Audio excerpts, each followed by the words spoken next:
با نام و یاد او. بخش دیگری از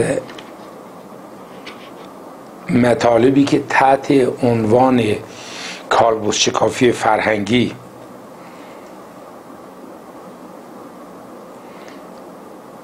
که قرار است راجبش صحبت بشد و خدمتون عرض میکنم. مبحث امروز ما معذرت میخواهم هست که در روز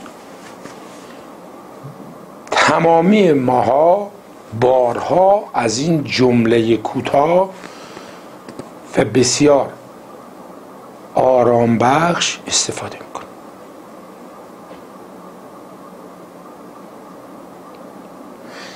معنی این واژه، معنی تحت لفظی این واژه این هست که عذر میخوام، یعنی یک کاری رو انجام دادم یا یک کاری انجام شده که نباید میشده، عذر میخوام.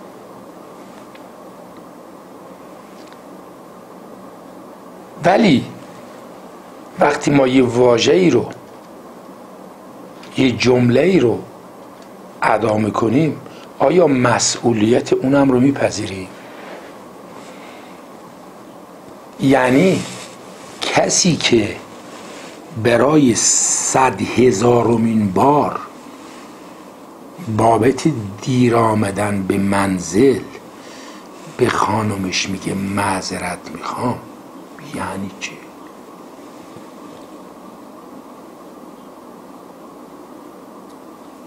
کسی که هزاران بار ماشینش رو جلوی ماشین یکی پارک میکنه و بعد میگه معذرت میخوام، یعنی چی؟ کسی که یه گونی رو به پشت خودش کشیده و از تو پیاده رو داره به همه تنه میزنه و رد میشه و به همه میگه معذرت میخوام، یعنی چی؟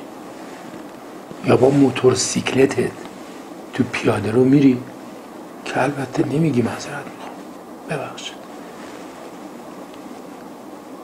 یعنی چی؟ وقتی من میگم معذرت میخوام، یعنی این کاری رو که الان انجام دادم دیگه تکرار نمیشه.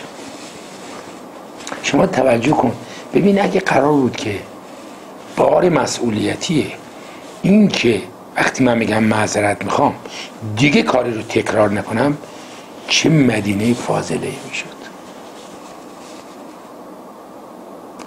یه دفعه میگی آقا معذرت میخوام، یعنی دیگه این کار رو تکرار نمیکنم، پس این از رده خارج شد. حالا ما بریم سراغ چیزای دیگه که باید معذرت میخوام. معذرت میخوام که دیر اومدم، معذرت میخوام که ماشینمو بعد پارک کردم، معذرت میخوام که قرار گذاشتم با یه کسی اصلا نرفتم، معذرت میخوام.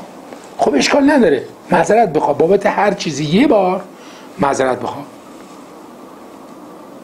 ولی عذری که شما مکرر میاری چه معنا داره؟ واسه چی همچون کاری رو میکنی؟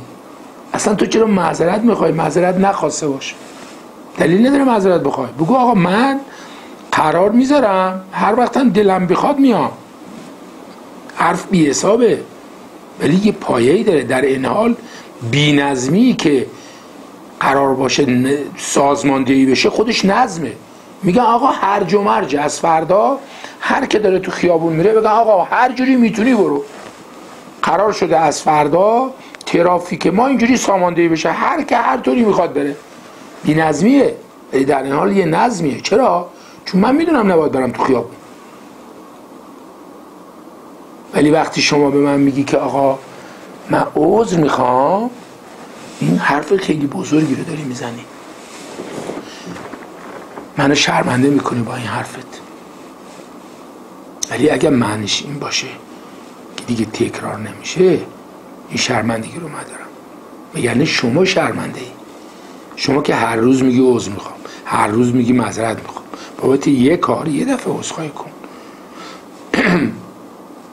بابت یه کار 100 بار عذرخواهی میکنی، 100 دفعه دیر میای، هر 100 بارم میگی معذرت میخوام. 100 دفعه چکت پاس نمیشه، هر 100 بارم میگی معذرت میخوام.